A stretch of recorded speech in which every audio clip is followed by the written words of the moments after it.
ለኛ ለቀበሌ አንድ ልጆች በጉጉት የሚጠበቀው መስከረም 2 ደረሰ። በፍቅርና በመተሳሰብ የኛን ቀበሌ ልጆች የሚያክል ያለ አይመስለኝም።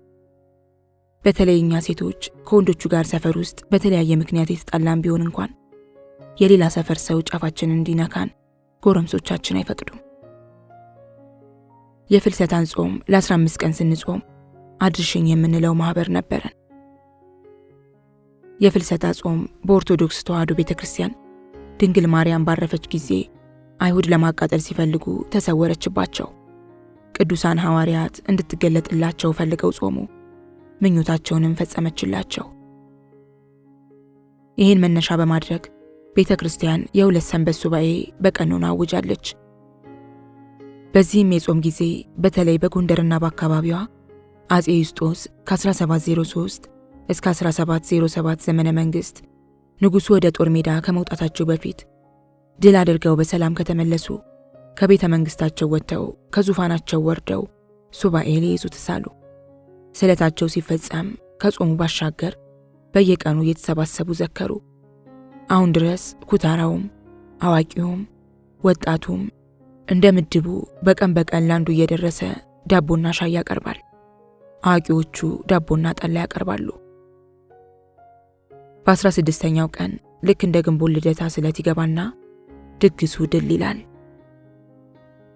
እኛ የቀበሌ አንድ ልጆች በልጅነታችን አብረን ቆርበን ስናድግም ደግሞ ቤተሰቦቻችንን እያስቸገርንም ቢሆን አድርሽኛችንን ስለማናስተጓጉል ፍስለታ ህይወታችን ውስጥ ልዩ ቦታ አላት።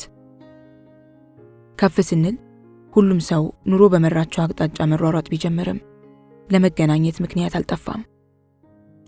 ስራ የያዘውም ለትምህርት ካገሩ የወጣውም ለእንቁጣጣሽ በዓል ቤቱ መግባቱ ስለማይቀር አገሪቱ ላይ ያሉት አድርሽኝ እየጠጡ ይጾሙና በ16ኛው ቀን የሚደረገው ድግስ ግን በየሀገሩ የተበተኑ ልጆች ሲመጡ መስከረም 2 ይደረጋል። እኔና መስታወት የተሳልነውን 50 ብር ይዘን በየዓመቱ ድግሱ ከሚደገስበት ከነተክሌ ቤት ለመገናኘት ተቀጣጥረናል። ምንም እርስ በርስ መዋደዱ ቢኖር ሁሉም ሰው በህይወቱ ለውጥ አምጥቻለሁ ለማለትና ያንኑ ለማሳየት ውስጥ ለውስጥ የሚፎካከርበት ቀን ነው። መስታወት በዚህ ዓመት አንገት ከደፉት ምድብ ናት። ልጅ ወልዳለች። የልጁ አባት ግን እንዲሁ ትቷት ወደሚሄድበት ሄዷል። እኔ ተመርቄ መምጣቴ ስለሆነ ኩራት ተሰምቶኛል። ከኛ ትንሽ በእድሜ ላቅ ያሉት ደግሞ ደባርቅ፣ ጎንደር፣ ባህር ዳር፣ አንድ ሁለቱም አዲስ አበባ ስራ ይዘው የከረሙ ናቸው። እኔ ከባህር ዳር ሙሉጌታ መምጣቱን ስሰማ የበለጠ ደስ አለኝ። አንድ ትምህርት ቤት አንድ ክፍል እስከ 12ኛ ክፍል አብረን ተምረናል። እስከ 6ኛ ክፍል ሰላማዊ ንግግር አልነበረንም። ማንም ሕፃን ወንድ ሕፃን ሴት ሲያይ ይጸየፋል። መምህራን ክፍል ውስጥ ጫጫታ ሲበዛ የሚያስፈራሩን ወንድና ሴት እያደረግኩ እንዳላስቀምጣችሁ እያሉ ነበር። አንድ ቀን ስም ጠሪያችን ጫጫታ አብዝታችኋል በሚል ሰበብ እኛ ክፍል ሴት ተማሪ ያንስ ስለነበር ከጠፍጣፋ ጣውላ የተሰራው ወንበርና ጠረጴዛችን ላይ ዳርና ዳር ሁለቱ እንዳስቀምጦ መሃል ላይ አንዲት ሴት ማስቀመጥ ጀመረ። የሴት ተማሪዎች ትልቁ የፈተና ጊዜ ሆነ። ወንዶቹ ሴት ልጅ ተሳስታ እንኳን ከነካቻቸው በጥፊ ፊቷን ለማቃጠል ትልቅ ምክንያት ያገኛሉ። ወንዶቹ ሴቶቹን ለማዋረድ አቆብቁበው የሴት ተማሪ ጥፋት ሲጠብቁ በድንበር የተጣላ እስከ ሞት የሚፈላለግ ሰው ይመስላሉ። ስም ጠሪያችን ቦታ ሲቀያየር እኔ ከሙሉጌታና አሁን የመስከረም 2 ድግሳችን ከሚደገስበት ቤት ተክሌ መሃል አስቀመጠኝ። እነሱ ነገረኞች ስለነበሩ ሽብር ለቀቀብኝ። ሁለቱም በብረት የተያያዘው ወንበርና ጠረጴዛችን ስር ገቡና አፈር አፍሰው አመጡ። በእኔና በእነሱ መካከል መነካካት እንዳይኖር በአፈር መስመር ሰሩ። ይቺን አፈር አልፈሽ ብትነኪኝ አፍንጫሽን ነው በቦክሴ ማውልቅልሽ አለ ሙሉጌታ። ይቺን አፈር አልፈሽ ብትነኪኝ እኔ ደግሞ በኮርኩም ራስሽን ነው የምነድልልሽ አለ ተክሌ አቧራ የቃሙ ጣቶቹን ኮርኩሞ። ነፍሴ ተጨነቀች። ከወንበሩ ጋር የተሰፋው ይመስል ቂጤ ቢደነዝዝም እንቅስቃሴ የለም። ስም ጠሪያችን አንድ ሰው ቦታ ቢቀይር ብሎ አስጠንቅቆ ሲወጣ የአማርኛ መምህራችን ገባ። ክፍላችን ያለ ወትሮው ጸጥ ረጭ ብሏል። ብዙዎቻችን የምንወደውና ትምህርቱ የማይከብደን የአማርኛ ክፍለ ጊዜ ነው። በሱ ጊዜ የጎላ ረብሻ ባይኖርም የዚያኛው ግን የተለየ ጸጥታ ሆነበት። እንደገባ የአማርኛ መጽሐፉን እየገለጠ አንድ ባንድ አየንና ሳቁ እየመጣ በቀደመው ቀን ባነበበልን ምንባብ ላይ ተመስርቶ የሚሰራ መልመጃ ጥቁር ሰሌዳው ላይ ይጽፍ ጀመር። በመቀመጬ የነ ሙሉጌታን ድንበር እንዳልዘል ተጠንቅቄ ጠረጴዛው ላይ ደብተሬን አስደግፌ ስጽፍ ሳላስበው ክርኔ ሙሉጌታን ደብተር ነካ። እንዴት እንደፈጠናውን ድረስ ይገርመኛል። ግንጭሌን በቦክስ አፈረሰና አትንኪኝ ያላልኩሽም ብሎ አንሾካሾከብኝ። ቦክሱ ጠንከር ያለ ስለነበር በእጁ ግፊት ከተክሌ ጭንቅላት ጋር ተላተምኩ። እሱም ፎክሮ አልቀረ። በኩርኩም ራሴን ቢለኝ በሹርባዬ ግምስ ደም መኖሩን አለመኖሩን እያረጋገጥኩ ተንሰቅስቄ አለቀስኩ። ዝም በይ አንቺ፣ ለአስተማሪው ለመናገር ነው አይደል? እሺ ትወጫታለሽ፣ ይብስብሻል እያሉ በክርናቸው እየጎሰሙ ከቤተ ክርስቲያን እንደገባ ውሻ ክልቢ ክልቢ ሲሉኝ የበለጠ ሆድ ባሰኝና ያውይ ብዬ ክፍሉን በጩኸት አመስኩት። የአማርኛ መምህራችን ደንግጦ በፍጥነት ወደኛ ወንበር መጣና ምንድነው እያለ ሁለቱም ላይ ያፈጠጠባቸው። እነ ሙሉጌታ አይናቸው ፈጦ ዝም አሉ። እኔ ሳግና ለአፍኖኝ መናገር ሳልችል ስቀር ከኋላዬ ከሁለት ወንዶች ጋር እንድትቀመጥ የተፈረደባት መስታወት እነሱ ከሴት ጋር መቀመጥ ስለሚያስጠላቸው አትንኪን እያሉ ይደበድቧታል አለች። አረ አይደለም ውሸቷን ነው ጓደኛዋ ስለሆነች እያሉ ቅብጥርጥር ሲሉ እኔ እንደምንም ለቅሶዬን ተካ አድርጌ እውነቷን ነው ይሄው በአፈር አስምረው እንዳትጠጊን ይሉና የኔን ልብስ ግን አፈር ባፈር ያደርጉብኛል። እሺ ብዬ ተጠንቅቄ እየጻፍኩ እያለ ደግሞ በክርኔ ሳላስበው ብነካው ይሄ ሙሉጌታ በቦክስ አለኝ። እሱ በቦክስ ሲለኝ ደግሞ ከዚህ ከተክሌ ጋር ብጋጭ ነክተሽኛል ብሎ በኩርኩም ራሴ እነደደኝ አልኩና እንደገና ተንሰቀሰኩ። አማርኛ መምህራችን በጣም ተናደደና መንጋ ረባሹላ 7ኛ ክፍል ስትገቡ ሴት መከተል ልትጀምሩ አሁን ሴት ለምን ትነካናለች ትላላችሁ አለና አስወጥቶ በኩርኩም ራሳቸውን ብሎ ክፍለ ጊዜው እስኪያልቅ አንበረከካቸው። ጸብ ፈራ ነበር። ትምህርት ቤት ውስጥ በዝምተኛነቴ ካልሆነ በምንም አልታወቅ። ጎበዝም ሰነፍም ተማሪ አልነበርኩ። አንድም ቀን የትምህርት ቤት ሰዓት ሲደርስ ደስ ብሎኝ አያውቅም። በተለየ ከሰዓት ተማሪ ሲሆን ቀኑ አያልቅልኝም። 5 ሰዓት ሲሆን 3 ሰዓት ላይ የተቋረጠው የኢትዮጵያ ሬዲዮ እንደገና ስርጭት ለመጀመር ደወል ይደውላል። ወደ ትምህርት ቤት ለመሄድ ሰዓት መድረሱን ስለሚያሳውቀኝ ያን ደወል እጅግ እጠላው ነበር። ትምህርት ቤት ግዞት እንዲመስለኝ የሚያደርጉ ሴት ተማሪዎችም ነበሩ። አንዲት እናትና አባቷ አስተማሪ የነበሩ ተማሪ ስሟ ትዝ አይለኝም፣ እስካሁን እጠላታለሁ። ከለር ያላቸው የተለያዩ የቤትና የዱር እንስሳት ጉንዳንን እንስሳ ይሆን ነብሳት አሁንም አላውቅም። እነሱን ስዕል አሳየችኝ። በግ፣ በሬ፣ ዝሆን፣ ጅቡ ከሁሉ ጎላ ይላል። ስታሳየኝ ጎመጨው።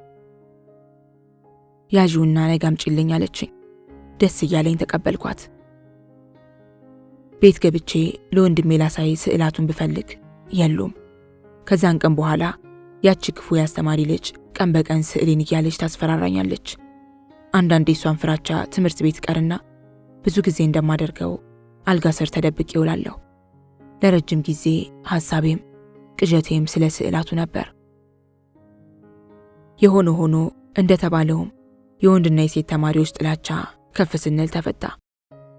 7ኛ ክፍል ስንገባ ግማሽ ሴሚስተር ላይ ሙሉጌታ በጦር የተቦደሰ ባለደም ልብ ስሉ የፍቅር ደብዳቤ ላከልኝ።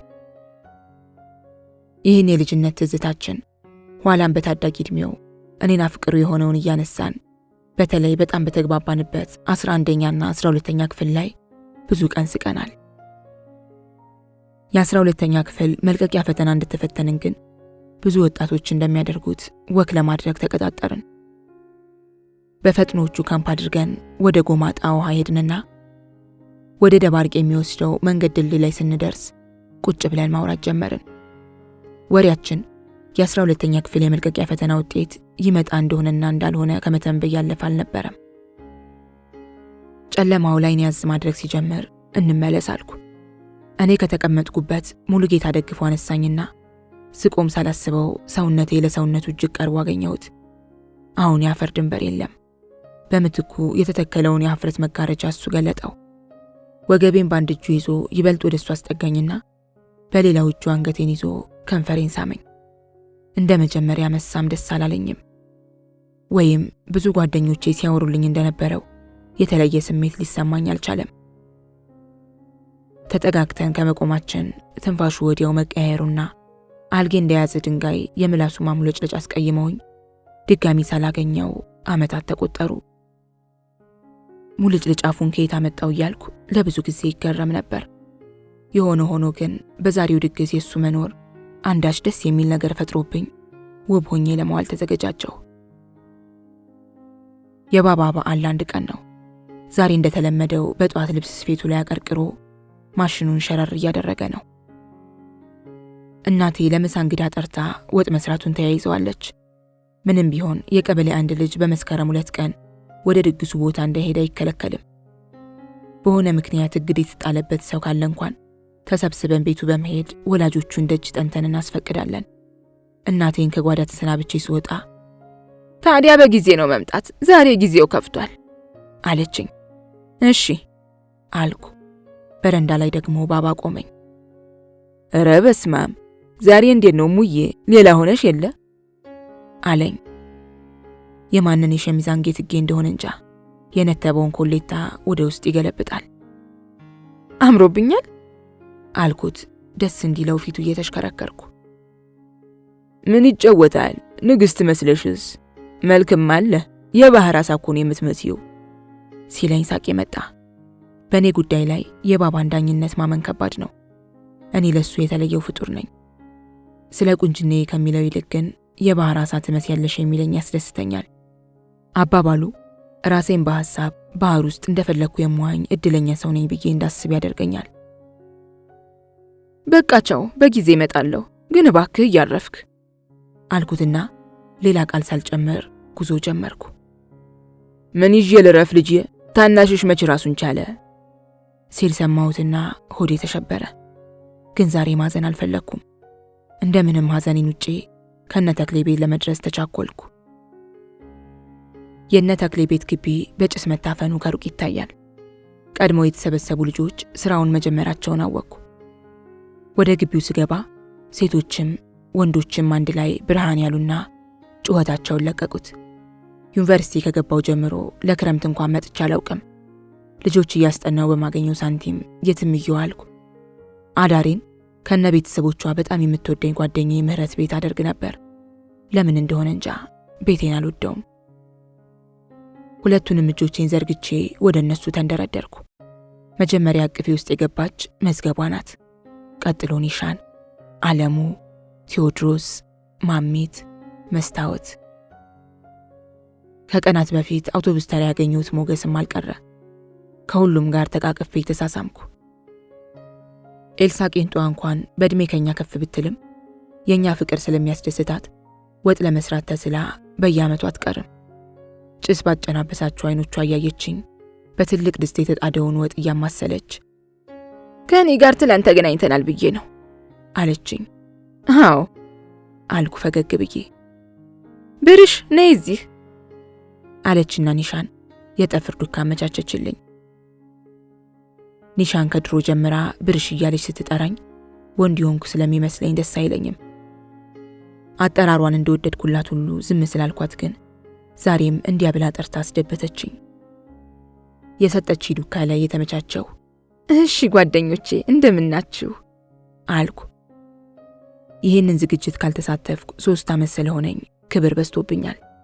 ዙሪያዬን ከበው በመመረቅ የተሰማቸውን ደስታ ገለጹልኝና ዝግጅቱ በይፋ እስኪጀመር ኒሻን እንድታጫውተኝ ተመድባልኝ።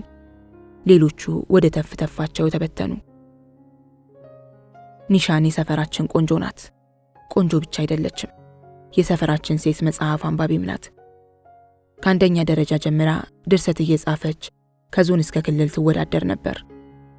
በተለይ 7ኛ ክፍል እያለን በአጭር ልብ ወለድ በታዳጊ ወጣት ከዞንም ከክልልም አንደኛ ስለወጣች ወደ ክፍል ከመግባታችን በፊት ሰልፍ ላይ ዳይሬክተራችን የእጅ ሰዓት ሲሸልሟት በሷ ያልቀን አልነበረም። ወንዶች እሷን ማፍቀር የጀመሩት ገና 5ኛ ክፍል እያለች ነበር። ግን ፍቅር እጣ ክፍሉ አይመስልም። የመጀመሪያ ጓደኛዋ የሁላችንም አብሮ አደግ አግኝቼው አባ ብሩ ገደል ገባ። አባ ብሩ ገደል ትልቅ ቆሌ እንዳለና ለጨዋታ ወደዛ እንዳንሄድ ወላጆቻችን በጥብቅ ማስፈራሪያ ይነግሩን ነበር። በአሁኑ ጊዜ በካህናት ጸሎት ቢቀርም ጥንት ቆሌውን ከመፍራታቸው የተነሳ አንዳንዶች ከገደሉ ስር ላለው የአባ ብሩ ወንዝ በዓመት አንድ ጊዜ ገንዘብ እያዋጡ በሬ ያርዱ ነበር ይባላል። ጋራውና ቀዝቀዝ የሚለው አየር በተለይ አፍላ ዕድሜ ላይ ላሉ ልጆች የሚመስጥ ቢሆንም የአባ ብሩን ቆሌ የሚዳፈር የለም። አግኝቼው ግን ብዙ ጊዜ ዋኝቶ ለሕዝቡ ቆሌ የሚባል ነገር እንደሌለ ለማሳየት ይዝት ነበር። አንድ ቀን የሰፈሩን ልጆች ሁሉ በሚስጥር ሰብስቦ አባ ብሩ ወንዝ ስዋኝ ተመልከቱኝ አለና እየፈራን ተከተል ነው። ስንሄድ እሱ ከኛ ጋር ቀልቦ የለም። በምን ትዝ እንዳለው እንጃ ባህራኒን ይቤ ባህራኒን የሚለውን መዝሙር ያፏጫል። ወደ አባ ብሩ ገደል ስንጠጋ ፍርሃታችን ጨምሮ የምናወራውን አባ ብሩ እንዳይሰማን በሹክሹክታ ማውራት ጀመርን። አሁን አግኝቼ ወደ ወንዙ እንደገባ ቆሌው አባ ብሩን ንቅ ቢያደርገውስ ትላለች አንዷ። ይነቀዋ፣ እሱ ማን ስለሆነ ነው ሰው የሚለውን የማይሰማ። በንዴት ቦግ ያለች ትመስላለች። ኧረ በስመ አብ በይ፣ ምን አይነት ናት ይነቀው ትላለች። መንገድ ለመንገድ ስለ አባ ብሩ ቆሌ እየተጨቃጨቅን የገደሉ አፋፍ ደረስን። ነፋሱ ጆሮ ግንዳችንን እያነደደን ያልፋል። አግኝቼ ድፍረቱን ለኛ ለማሳየት ቀደም ቀደም ብሎ ወደ ወንዙ ወረደ። እየፈራንም ቢሆን ተከተል ነው። ልብሱን አውላልቆ በቡታንታ ብቻ ወንዙ ውስጥ ተወረወረ። ሁላችንም አይናችንን አፍጥጠን ቀጥሎ የሚፈጠረውን ለማየት ጓጓን። አግኝቼ አንዴ በደረቱ ሌላ ጊዜ በጀርባው እየተንጋለለ አባ ብሩን ይቀዝፈው ጀመር። ማመን አቃተን። በዋናው እየተራቀቀ ኑ ግቡ እያለ ስለ ወንዙ ገርነት ማስታወቂያ መስራት ጀመረ። ካሁን አሁን ምን ሊሆን ነው እያልን ስንጠብቅ አግኝቼ የዋና ትርኢት ውድድር ያለበት ይመስል እንደ ስራው ይሰራዋል። ከኛ ከሴቶቹ የደፈረ ባይኖርም እነ ሙልጌታ፣ ተክሌ፣ ቴዎድሮስና ሌሎችም ፈራ ተባ እያሉ ጥሪውን ተቀበሉ። ኑ አትፍሩ፣ ይኸው እኔን አታዩም? ምን ሆንኩ? ኑ ዝም ብላችሁ ይላል አግኝቼ አንገቱን ብቻ ብቅ አድርጎ ቀሪው ሰውነቱ ውሃ ውስጥ እያረገረገ። እነ ሙልጌታ የበለጠ ተደፋፈሩና ወደ ውሃው ገቡ። ሴቶቹ ፍርሃት ሰንጎ ይዞ እያስጨነቀን አይናችንን አፍጥጠን ካሁን አሁን ሰጠሙ ብለን ብንጠብቅም ምንም ክፉ ነገር ሳይፈጠር ብዙ ደቂቃዎች ነጎዱ። እነሱን ማየቱን ተውንና ጋራው ላይ ቁጭ ብለን የባጤ ቆጡን ማውራት ጀመርን። ኒሻን ግን ልቧን አልሰጠችንም። በሳቅ በጨዋታችን መካከል አይኗን ወደ ወንዙ ጣል እያደረገች የመጀመሪያ ፍቅሯን ውሃ እንዳይበላው ትቆጣጠራለች። አንቺ በቃ ምንም አይሆንም፣ አይንሽን ንቀይ አልኳት በክርኔ ጎሰም አድርጌ። ምን ላድርግ ብለሽ ነው? ተው ሲሉትም አለው ነገር መልሳን ሾካሾከችልኝ። ሌሎቹ በአፍላ ፍቅር ወቅት ተጠምደው ልብ አላሉንም። ማሚት የወሬ መድረኩን ተቆጣጥራ እነ መዝገቡ አፋቸውን ከፍተው ይሰማታል። ሐሚቱ ቴዎድሮስ ላይ ያነጣጠረ ነው። እኔ ደግሞ በማታ ተልኪ ከቤት ስወጣ ልጁ በራችን ላይ ተገትሮ ሳይው ግራ አለኝና በርቀት ሰላም ብዬ ወደ ተላኩበት ሲሄድ ተከተለኝ። እንዳላወቅኩኝ ፈጠን ስል እሱም ከኋላ ሱክ ሲል ከሱ የሚቀድመው ጥላ ያሳየኛል። ኋላ ልክ የነውጤን ግቢ አለፍ እንዳልኩ ምን እንዳደፋፈረው እንጃ ድንገት ደርሶ እጄን ለቀም አደረገና ያዘኝ። እሺ ይላሉ ሰኞቹ። የአፍላ ወጣቶቿና የወሬ አጀንዳ ፍቅርና ስሜት ብቻ ነው። ከዛ ምንም ሳልፈራ ኮስተር ብዬ ምን ነው ችግር አለ ቴዎድሮስ ስለው ያ ሁሉ ተንደርድሮ የመጣበት ወኔ ጥፍት ብሎ ኧረ ምንም የለም ብሎ ለቆኝ ብሳይል መሰላችሁ አለች። የሰው ጠላቱ አፉ ነው አሉ። አንቺስ ምን አኮሳተርሽ አለች መስታወት። ማለት እኔ ማሚት ነኝ ከሱ ጋር ልንገርሽ፣ ጫፉን በእንጨት አልነካው። ማሚት በንዴት ቦጋለች። እሱን ታዩ አንቺ ማነሽና ነው። መዝገቧ የቴዎድሮስ የሩቅ ዘመድ ብትሆንም ትንሽ ስጋ እንደ መርፌ ተወጋ ሆኖባት ማሚት ላይ ፊቷን አጠቆረች። ማንስ ብሆን ከሱ ጋር ሲያልፍም አይነካካኝ። አለች ማሚት እሷን ፊቷን አሳረራ። ተይ እንጂ ልንገርሽ እውነቱን፣ አንቺ እንደው ዝም ብለሽ ራስሽን ታዋድጃለሽ እንጂ ውሻ በጨው አይነካሽም አለች መዝገቧ። ማሚቴ ድብድብ አማራት መሰለኝ ተቁነጠነጠች። ካሁን ጸብ ተነሳ እያልኩ በስጋት ስጠብቅ ኒሻን ካጠገቤ ፈትለክ ብላ ተነስታ ይኸው ያልኩት ነገር ወሰደው እያለች በጩኸት ወደ ወንዙ ቁልቁል ተንደረደረች። በፍጥነት አይኖቼን ወደ አባብሩ ወንዝ ላኳቸው። አግኝቼ ጥልቅ ብሎ በታላቅ ፍርሃት ተውጦ እንደገና ብቅልና ሁለት እጆቹን አውጥቶ ቻው ቻው ይላል። እየቀለደም መሰለኝ። ኒሻን በመፍጥነት ወንዝ ውስጥ እንደገባች እንጃ። እነ ቴዎድሮስ እንዳትሰጠም አንቀው ይዘው ወደ ዳር ይጎትቷታል። አግኝቼ እጁን እያወዛወዘ እየራቀ ነው። ሁላችንም የሚሆነውን በደንብ መገንዘብ አቅቶናል። አንተና ወዴት ነው የምትሄደው? በውሃ ትቀልዳለህ እንዴ? ሙሉጌታ ይጮሃል። አግኝቼው ለመጨረሻ ጊዜ ብቅ አለና ጠለቀ። እንደገና ብቅ ይላል ብዬ ጠበቅኩ። አላለም። ኒሻን በጎረምሶቹ ተይዛ ይኸው አላልኩም ወሰደው ትጮሃለች። ሙሉጌታ በዋና ችሎታ የሚተማመን አይደለም። በድፍረት አግኝቼ ወደ ሰመጠበት ዋኝቶ ፈለገው። ሌላ ስጋት። ሙሌ ተመለስ እያልን እንጮሃለን። የሚችለውን ያህል እየጠለቀ ጓደኛውን ሊያድን ቢጥርም አልተሳካም። አግኝቼ በትክክል ተሰልቦ ነበር። ግማሾቻችን መንደር ሄደን የሆነውን ለፈፍን። ካልነኩት ባይነካም ጥቃት ሲመጣ ቀድሞ ደረቱን ለወገኑ የሚሰጠው የዳባት ሰው በአባብሩ ላይ ቁጣው እንደ እሳት እየተፋጀ ከመንደሩ ነቅሎ መጣ። አሉ የሚባሉ ዋናተኞች አባብሩ እንዳደረገ ያድርገን በሚል ቆራጥነት ወደ ወንዙ ገብተው አሰሱ። አግኝቼው የለም። ኒሻን የተሰበሰበውን ሰው ሁሉ ረስታ ወይኔ ፍቅሬን ወንድሜን ቻውኮ ብሎኛል፣ እጁን እኮ አውለብልቦ ነበር እያለች ለሰው ሁሉ የመጨረሻውን የፍቅሯን ትርኢት ታውጃለች። ቁጣ ያላዋጣው የዳባት ሕዝብ ልጁን ለማግኘት በሬ ጥሎ አባብሩን ተለማመነና ከ3 ቀን በኋላ ያግኝቼ አስክሬን ተገኘ። አዋቂዎቹ ተፋው እሰይ ተፋው እያሉ ከበው አባብሩን ሲያመሰግኑ ከነ ሕይወቱ የተሰጣቸው ይመስላሉ። ጠጋ ብዬ አግኝቼውን አየሁት። ደሙ ከውስጡ አልቆ ነጭ ሻሽ መስሏል። ያ እጁን እያውለበለበ ሲሄድ ያየሁትን ፍርሃት ነጭና ሕይወት አልባ ፊቱ ላይም ያየሁት መሰለኝ። ይሄ ፊት ለብዙ ጊዜ ጥያቄ ሆኖብኝ ነበር። ምን ይሆን ሊሄድ ሲል የታየው? የአባብሩ ፊት ይሆን? ምን ያህል የሚያስደነግጥ ቢሆን ነው? ይሄ ክስተት ለረጅም ጊዜ ለዳባት ሰው ሐዘን ቢሆንም የኒሻንን ያህል የተጎዳ አልነበረም። ትምህርት አቋርጣ ቤት መዋል ጀመረች። ከብዙ ዓመታት በኋላ በቤተሰቦቿ ጥረት ተጽናንታ አዲስ ሕይወት ስትጀምር ደግሞ ሁለተኛ ፍቅሯ ለሥራ ዳባት የመጣ የመሃል ከተማ ልጅ ሆነ። ብዙ አልቆየም። ግዳጁን ሲጨርስና ወደ ሌላ ሀገር ሲቀየር ሳይነግራት ጠፋ። ልጅነቷን በሐዘን ጀመረች። አሁን ድረስ ዓለም ለኒሻን የሚሆን ጥቂት ደስታ ለመስጠት ነጥፋለች። እሺ ኒሻንዬ እንዴት ናችሁ አልኩ። ዝምታችን እጅግ ጨንቆኝ። አለን እንግዲህ መኖር ከተባለ አለችና አቀረቀረች።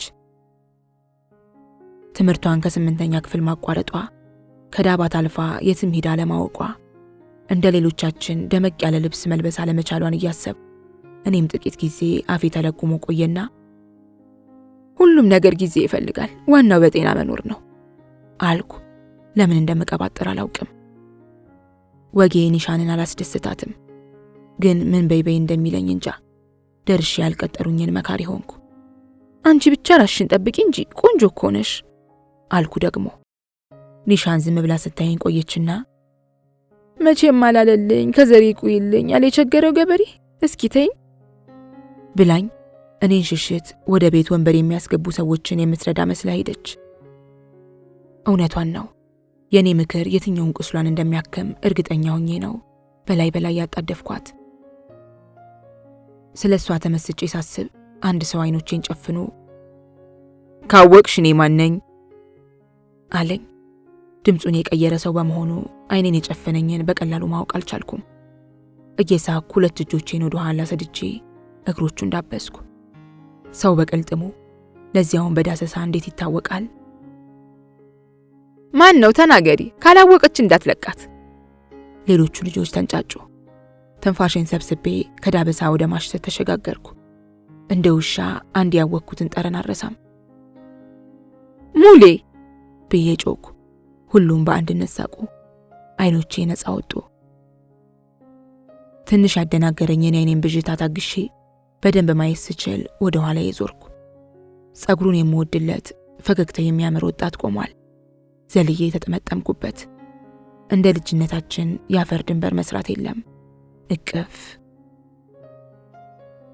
ድግሱ ተጧጡፏል። ሁሉም ሰው የስለት ገንዘቡን አዋጥቶ ቢደግስም ዝግጅቱ የተደረገበት ቤት ባለቤት ተክሌ የበለጠ ኃላፊነት ተሰምቶት እስኪዝል ድረስ ከወዲያ ወዲህ ይሽከረከራል። ጠላ ለሚፈልግ ጠላ፣ ለባለ ጠጁ ጠጅ፣ ለባለ ቢራው ቢራ ያቀርባል። እኔ በሙሌ ውትወታ ያለ አቅሜ ከጠጁ መቀማመስ ጀምሬያለሁ። ንገሪኝ፣ ጠብሰሻል ወይ? ሙሌ በጥያቄ ፈጥርቆ ያዘኝ። ፈገግ ብዬ ዝም ብዬ ሳየው በመጥበሴና ባለመጥበሴ መካከል ተደናግሮ ፈዞ ቀረ። ቴዎድሮስና ተክሌ በሞቅታ እየተጫጫሁ ይኸው ሙሌ ይህን ልጅ አጉል ልከላከል ሲል አናቱን ልልልህ ነው። ጥቁር ገጹ ላይ የተፈቀፈቀን ሱስን ላይ የሚመሳስሉ አይኖቹ ቴዎድሮስን ቁጡ ያስመስሉታል። ተክሌ እኔና ሙሌ ሐውልት መስለን ተፋጠን ሲያይ ኧረ እናንተ የድሮን በማደስ ላይ ናችሁ አለና ተንከትክቶ ሳቀ። ሙሌ አይ እያወራን ነበር፣ ቆይ መጠጥ ላምጣ ብሎ ተፈተለከ። እነሱ አጠገቤ ሲቀመጡ እኔ በደናሾች መሃል የሚሽሎኮልከውን ሙሌን ከጀርባው እያየሁ አንተስ ብቻህን ነህ ወይስ አልኩ በውስጤ። እሺ እህታችን ሸገር እንዴት ናት? ተክሌ በግራዬ ቴዎድሮስ በቀኜ ተቀመጡ። ምንም አትልም። ለነገሩ ከዶርም የሚወጣው ልጆች ለማስጠናትና አንዲት የቦሌ ልጅ የሚቀርባት ጓደኛ አለችኝ። እሷ ቤተሰቦቿ ቤት አንዳንዴ ስለምትወስደኝ ነው እንጂ ይህን ያህልም አላውቃት አልኩ። ክረምት እንኳን መች መጣሽ? ያው ለቀጣዩ ዓመት እዛው ሆኖ ለመዘጋጀት ነዋ አልኩ። የት እየኖርሽ? በክረምት ዶርም አይፈቀድ። ይቻውን ያልኩህ ምህረት የምትባለው ጓደኛዬና ቤተሰቦቿ በጣም ይወዱኛል።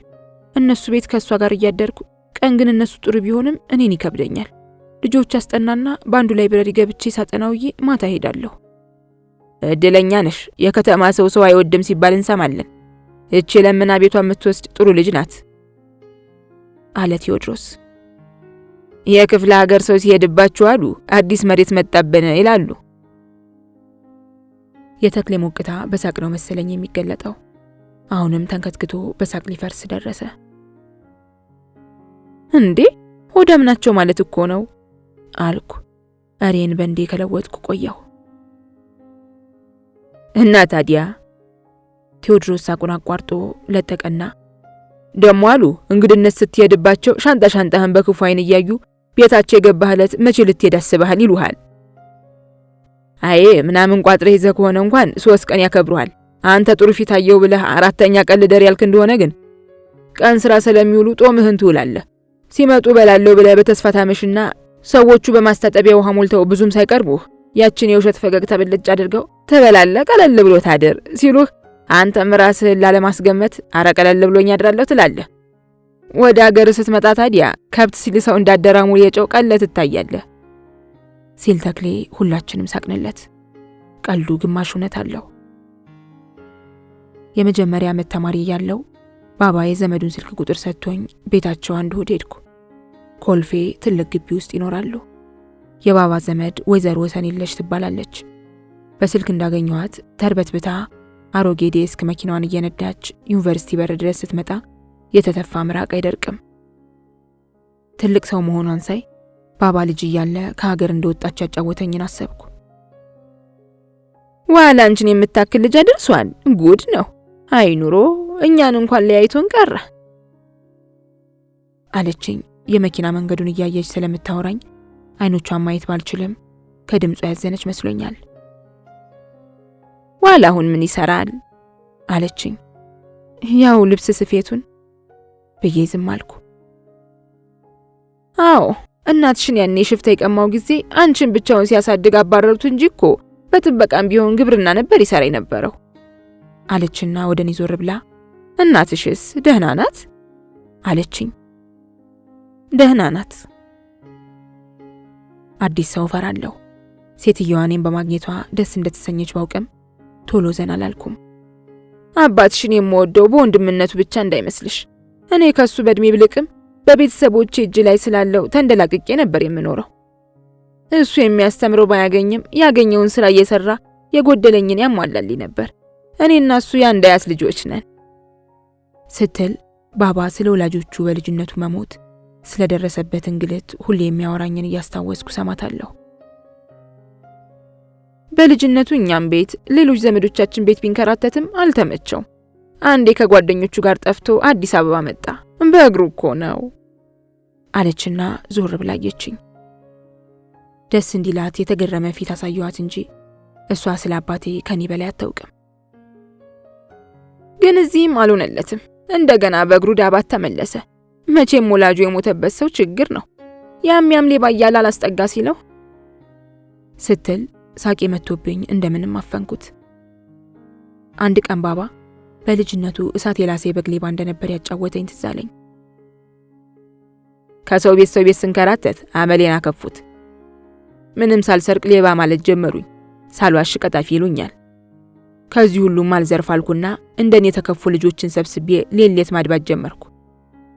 እንደዚህ ሽመላኩ በሌሊት ወረድንና አንድ ሀብታም በረዘው ብለን ገባነ። ሳራችንን ይዘን በጎቹን እየነዳን ስንወጣ ቀናችን ያልሆነ ሆኖ ባለቤቱ ከእንቅልፉ ተነስቶ ወደ በረቱ መጣ። ከው ብለን ደነገጥነ። ከዛ መሃል አንዷ በጋት ጮህ መሰለሽ ሲለኝ ስርቆቱ እኔም ባወራኝ ጊዜ ሆነ ይመስል በጭንቀት ፊቴ ቀየር ብሎ እሺ ይላለሁ። ሮተ በላን ስላቸው ጓደኞቼ ሁሉ ዝም ብለሽ አንዴ ሽምጥ ሩጫ ያዙ። እኔ አባትሽ ከአቅም በላይ ካልሆነ ምንም ቢሆን ፈርቼ መሮጥ አልወድም። ሰውየው ወንዱ አለና ፎክሮ ሲያበቃ ምንሽር ጠመንጃውን ሮጦ ከቤቱ አመጣልሽና ቁም ብያለሁ ትበላሻለህ አሉና ተኮሱ አልኩት ልቤ ተሰቅሎ። አንጣጡት እንጂ ሲለኝ አንተስ? እኔማ እዛው በረቱ አካባቢ የተከመረ የገብስ ገለባ ውስጥ ሰርስር የገባውና ድምጤን አጠፋው። እሺ ሰው ሁሉ ተሰብስቦ የሮጡትን ለማሳደድ ሲንጋጋ እኔ አባትሽ ቀስ ብዬ ገለቤን እያራገፍኩ ወጥቼ ወደ በረቱ ባጮልቅ አንዷ ልጅ ግር የሰውየው ባሪያ ጭንና ጭኗ መሃል ግሬራ አድርጋ አንዷን ላም ታልባታለች። ለሌብነት ወጥቼማ በባዶ ሆድ ያልመለስም እያልኩ ሳደባልሽ ሲል እኔ ሰውየው ተመልሶ ቢያገኘውስ ብዬ በጣም ፈርቼ ሰማለሁ። አንዱ ግራሪ ሞልቶባት ሌላ ግራሪ ለማምጣት ወደ ጎጆቸው ስታቀና ገባሁና ትኩሱን ወተት ባንደቀድቀው ሆዴ እንደ ቅምጫና ቀብተት ታለልሽ። ልጅቱ ብትመጣብህስ ስለው እየተቁነጠነጥኩ እኔ አባትሽ ልሩጥ ካልኩስ ማን ይዘኛል? እፍ አልኩባታ አለኝ። ወይዘሮ ወሰንለሽ ታወራለች። አባትሽ እኮ ደህና ሯጭም ነበር። ጎርጎራ በሩጫ ውድድር አንደኛ ወጥቶም ያውቃል አለችኝ። ባባ የሩጫ ታሪኩን ረስቶ ነው መሰለኝ አላጫወተኝም ነበር። ኧረ አልኩ የእውነት ተደንቄ። እንዴታ አንድ ቀን ግን አንደኛ ሆኖ ሲሮጥ ቆየና አለችና መሪውን እንደያዘች ግጣሙን ለመፈንቀል እንደሚንፈቀፈቅ ድስት ወደ ላይ ወደ ታች እያረገደች ሳቀች። ፍልቅልቅነቷ ሳቅ ለቆረጠ ሰው መድኃኒት ነው። ሳላስበውና ሳይገባኝ እኔም አብሬያት ሳቅኩ። ከፊት ሆኖ ሮጠልሽና ገና አንድ ዙር ሲቀረው እጁን እንደ ጀግና እያነሳ እየጣለ ወደ ዳር ወጣ። እንዴ ሳይጨርስ አልኩ። ታዲያሳ እሱና አንዴ ጎርጎራ ልጅ ጓደኛው ናቸው ያጫወቱኝ። እንደገና ሳቅ። አሁን ከልቤ ሳቅኩ። ሰው አላንጨበጭብለት ሲል ግራ ገባውና ዞር ብሎ ቢያይ ከኋላው ሲከተሉት የነበሩት ሯጮች አልፈውት ብስ ይላሉ። እንደገና ሩጫ። ስትስቅ ሰውነቷ ይርገፈገፋል። ተሸነፈ? እየሳቅኩ ጠየቅኩ። እንደምንም ብሎ አንደኛ ወጣ እንጂ። ሰምቼ የማልጠግበውን የባባን ታሪክ እያወራችኝ መኖሪያ ሰፈራችን ደረስን። የግቢው በር ተከፍቶ እየገባንም ስለ ባባ ማሰቤን አላቆምኩም። እሱ ሰረኩ እያለኝ እንኳን ትክክል እንደሆነ ሁሉ አዝንለታለሁ። ወይዘሮ ወሰኔለሽ እየቀደመች እኔ እየተከተልኩ ወደ ሳሎናቸው አመራን። ሳሎን ውስጥ ባለቤቷና ብቸኛው ወንድ ልጇ ቁጭ ብለው ፊልም ያያሉ። ይፍሩዬ ተዋወቃት፣ የወንድሜ ልጅ ናት፣ ልጄ ና ሳማት እርግብግብ አለች። ቅድሚያ ወደ ባለቤቷ ሄድኩና በአክብሮት ጎንበስ ብዬ ተሳምኩ። ልጁ እንደነገሩ ሳመኝ። እኔ ቦታ ይዤ ቁጭ ስል እነሱ ከሳሎኑ ወጡ። ወይዘሮ ወሰኔለሽ ከሰራተኛዋ ጋር ምግብ አቅርባልኝ ከኔ ጋር ተሰየመች። ጨንቋታል። እናንተ አትበሉም? ዮኒ ጥናት ይዞ እኮ ነው ትለኛለች። ትንሽ ቆይታ ደግሞ አንተ ይፍሩ ና እንጂ ወዲህ ትልና ለኔ ደግሞ የወንድ ነገር ቁጭ ማለት አይወዱ እያለች ታስተባብላለች። በሌላ ቀን እንደዚሁ በምረት ስልክ ደውላ ቤት ሄደሽ ጠብቂኝ ስላለችኝ ሄድኩ። ልጇም ሰራተኛዋም ግድ አልሰጣቸውም።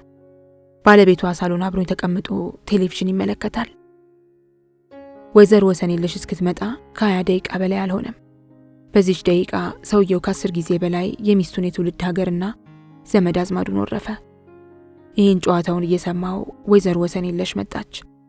ባለቤቷን አጠገቤ ስታየው ደስ አላት። ይፍሩዬ እየተጫወታችሁ ነው አለችና ዮኒስ ስትል አለ ክፍሉ ፊልም እያየ ነው አለ። ክፍት እያላት ምን ነው እዚህስ ፊልሙን ከቱ ጋር ማየት ይችል የለም አለችና ወደ ውስጥ ገብታ ጠራችው። እየተጀነነ መጥቶ ሲስመኝ እንዴ ጭራሽ ሰላምም አላልካት አለችና በንዴት ጦፋ ልጇን ገላመጠችው። ደነገጥኩ። አይ ፊልሙ ሲያልቅ ይመጣ ነበርኩ አልኩ የሷን ንዴት ለማብረድ ሳቅ እያልኩ። እኔን እኮ ያስተማረኝ እሱ አባት ነው። እሱ ገንዘብ ካገኘ ለኛ ለዘመዶቹ ደግ ነበር። የሱ አባት እኮ እኔን ሲወደኝ እንዲህ አይምሰላችሁ። ወይዘሮ ወሰኔለሽ ስለ አባቴ ብዙ ታወራለች። ቤተሰቦቿ ላይ ስሙላ እየሰሙ ምጥን ፈገግታቸውን ብልጭ ያደርጋሉ። ያን ቀን እዛ ቤት ደግሜ እንደማልሄድ እርግጠኛ ሆንኩ። ሴትዮዋ በሁለት ባህል መካከል ተቀስፋ እኛን ለማቀራረብ ትጨነቃለች። እሷና እኔ ያደግንበት ባህል እንኳን የአንድሚታ ልጅ የጎረቤት ልጅን ወንድሜ እህቴ በማለት ነው። እንዴት ከዚህ ሰው የሚንቅ ሽማግሌ ጋር ኖረች? አባትና ልጅ እርስ በርስ ፍቅራቸው መልካም እንደሆነ አይቻለሁ። በእነሱ አይን ሌላው ሰው ምግባቸውን ሊበላ የሚመጣ በዝባዥ ነው። በቃ ቀረው። ወይዘሮ ወሰኔለሽ ለምን እንደሸሸው ገብቷታል። አንድ ቀን ግቢ ድረስ መታ አስጠራችኝና ምሳ ልጋብዝሽ አለችኝ። አልፈለኩም። የባለቤቷ ስስት እሷን ባይመለከትም ከነሱ ድጋፍ ማግኘት ጠልቻለሁ። በቴዎድሮስና ተክሌ መሃል ተቀምጬ በሐሳብ ነጉጄ መለስ ስል እነሱ ያነሱትን የከተማ ሰዎች የእንግዳ ጥላቻን ስተው ጥለው ስቀው ጨርሰው የምር ጨዋታ ይዘዋል።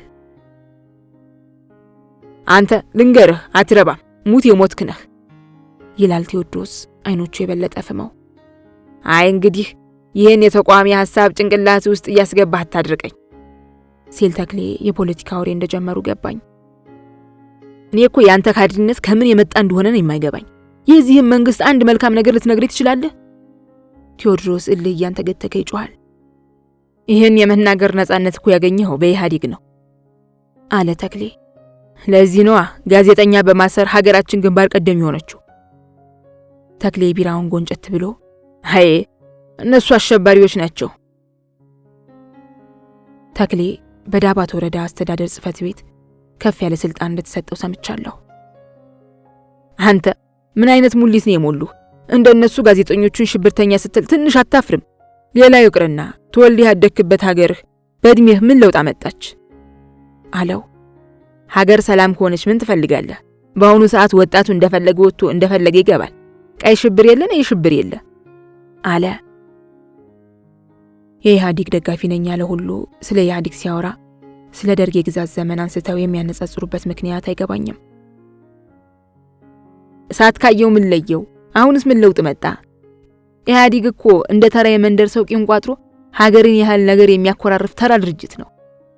ቴዎድሮስ እሳት ለብሶ እሳት ጎርሶ ይናገረዋል።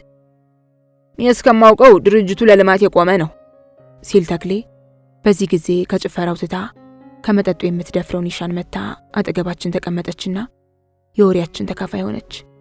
ቴዎድሮስ ርር እያለ በላ ንገረን፣ ምን ተሰራልህ?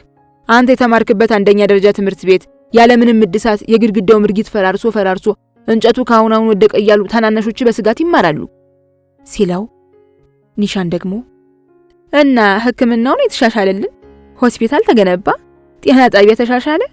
እስኪ ንገረን፣ ምንድነው በዚች ሀገር በዚህ እድሜ ያየኸው? አሁን እኔም የኢህአዴግ አባል ነኝ፣ ግን አለቃዬ ስወጣ ስገባ ጨቅጭቆ ያለ ውዴ ነው አባል ይሆንኩት። አሻፈሬ ብዬ ብል ነገ ይችኑ የተላላኪነት ስሬን ዳይ ብሎ እንደሚያባርረኝ ያውቃለሁ። አባል አልሆነም ያሉትን እንዴት አስመርረው እንዲወጡ እንደሚያደርጓቸው አውቃለሁ ስትል፣ ተክሌ ባልሸነፍ ባይነት ቆጣ ብሎ አንቺ አሁን አባል ከሆንሽ ለምን ግምገማ ላይ ያለውን ችግር በግልጽ አትናገሪም አለ። ውይ ሞኙ፣ ራሳቸውም ግምገማ በረሃ ቀረ ነው የሚሉ። እኔ መጀመሪያ እንደገቡ አካባቢ ግምገማ አሉና ሰበሰቡነ። ኋላ መጀመሪያ ኒሻን ተነሽና ራስሽን ገምግሚ አሉ። እሺ ብዬ ተነሳውና እኔ አንዳንዴ ትንሽ ደቂቃ ከማርፈዴ በቀር ሌላ ችግር የለብኝም አልኩና ተቀመጥኩ። አለቃችን ኒሻንን ገምግሙ ብሎ ለሌሎቹ እድል ቢሰጥም ልክ ነው ጎበዝ ሰራተኛ ናት አሉ። ሌሎቹ ሲገመገሙ ግን እኔ ዝም አላልኩም። አብረህ ስልክ ላይ ተጥዳ ስለምትውል እሱን ማሻሻል እንዳለባት ተናገርኩ። ይሳቅ ቁጭ ብሎ ከማውራት ውጪ መስራት ያለበትን ስራ በአግባቡ እንደማይሰራ ተናገርኩ። ራሱ አለቃችን ሙያው ከማይፈቅደው ስነ ምግባር ውጪ ሰራተኞችን እንደሚሳደብ አንስቼ ፊት ለፊት ወቀስኩ። ግምገማው ሲያልቅ እና ብርሃት የእግዚአብሔር ሰላምታ ሲነፍኩኝ አለቃዬ ስድቡን በጥፍ ጨመረ አለችና ያልታሰበ ሳቅ ሳቀች። ሳቁ በደስታ የተሟሸ እንዳልሆነ ግን ያስታውቃል። ወዲያው ለሳቅ እንጂ ማሽን ላይ ያረረ ይስቃል አለች። የሚገርመኝ እኮ ሁሉም ያንተ ቢጤ የወንበዴ ደጋፊ የሌባ አይነ ደረቅ መሆናቸው ነው። ቴዎድሮስ ምን እያላችሁ እንደምታምኗቸው እንጃ። ምንም ሰላም በሌለበት ሰላም እያሉ ማላዘን፣ ልማት በሌለበት አለማን ማለት ውሽ አማረርኩ። ኒሻን ቆይ ለተክሌ አይነቱ እውነቱን ቢነግሩት ስለማይሰማ የጻፍኩትን ግጥም በቃል ይልበልላችሁ አለችና ጉሮሮዋን ሳለች። ስወለድ ጆሬ ቅጠሉ ድፍን የነበረ አጋምሾ ገብቶ ቅጥሩ ተደፈረ። መዳቡ ቆርቆሮው ሲንጠለጠል ኖሮ ወርቁ ቤት ይግባ ተዘንጥሎ ጆሮ። አፌ ቁርጥ ይበልልሽ ኒሻንዬ አለና ቴዎድሮስ አቅፎ ጉንጯን ሊስም ሲሞክር በስህተት ከንፈሯ ላይ አረፈ። በተክሌ ተናደን ስለነበር የሳቅ አልነበረም። ሙዚቃ ጫዋቹ የኛም መጫጫው ሰምቶ መሰለኝ አንድ ባህላዊ ዘፈን ከፈተ። ይሄ ዘፈን ለኛ ዘፈን ብቻ አልነበረም። ይሄ ዘፈን ለኛ የስክስታ መውረጃ ብቻ አልነበረም። የልባችን ህመም፣ የጥቃታችንን ጉርጉሮ፣ የሐዘናችን ማርገጃም ጭምር እንጂ። አለ ነገር ዘንድሮ አለ ነገር፣ መቼም ታመን አንገት ደፍተን አንቀር።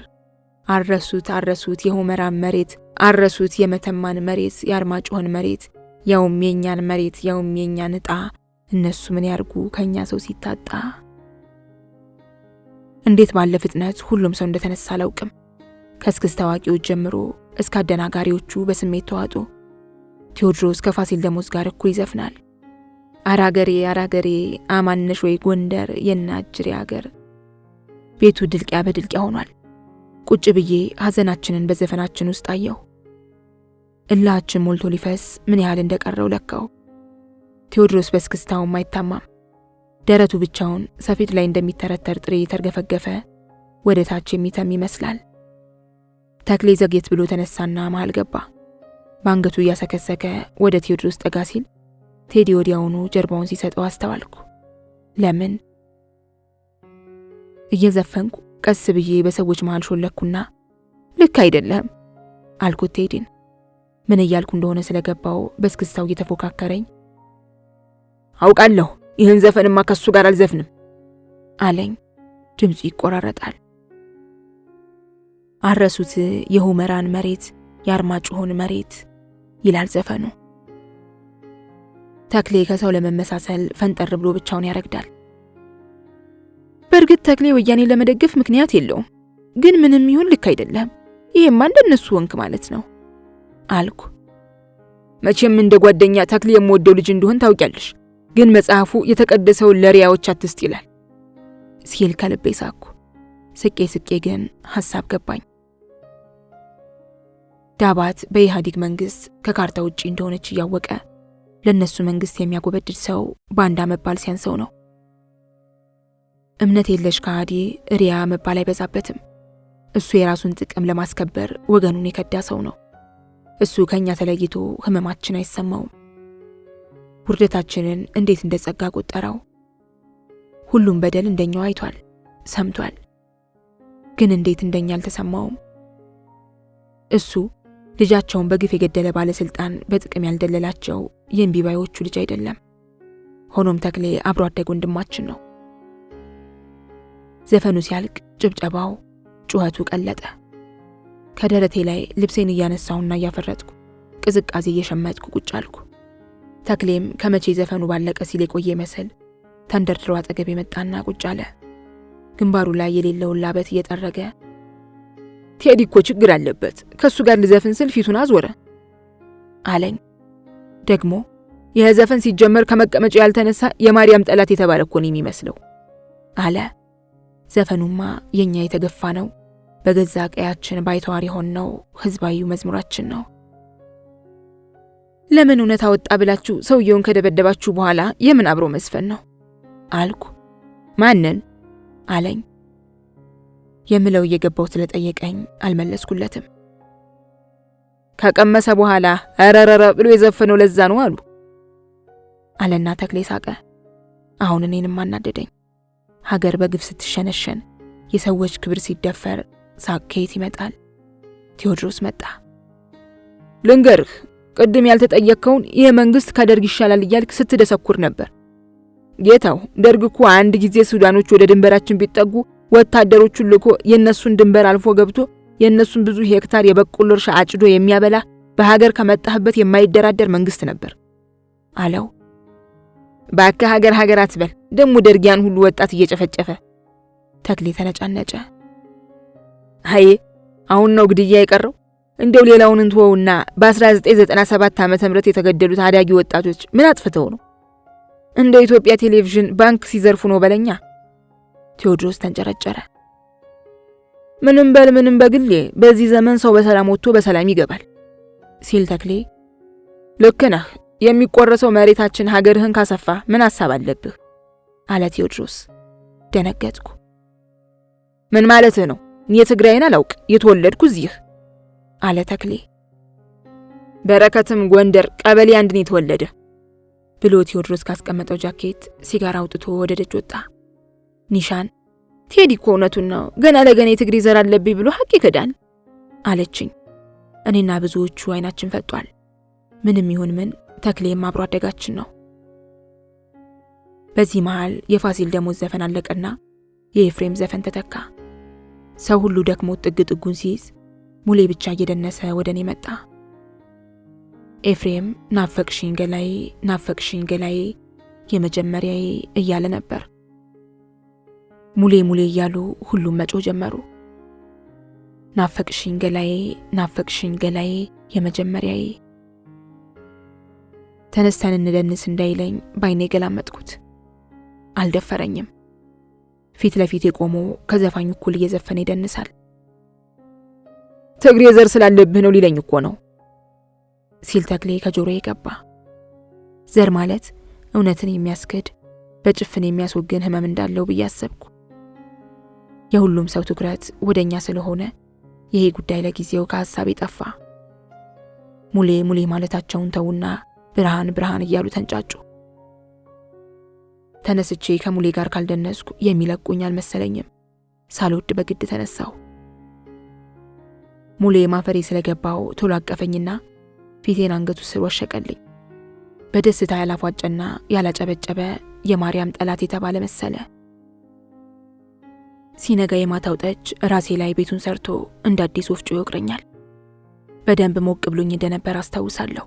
ከሙሌ ጋር ስንደንስ ነበር። ከዛ ምን ሆነ? እንዴት ወደ ቤት እንደመጣው በትክክል ለማስታወስ አይኖቼን ጨፈንኩ።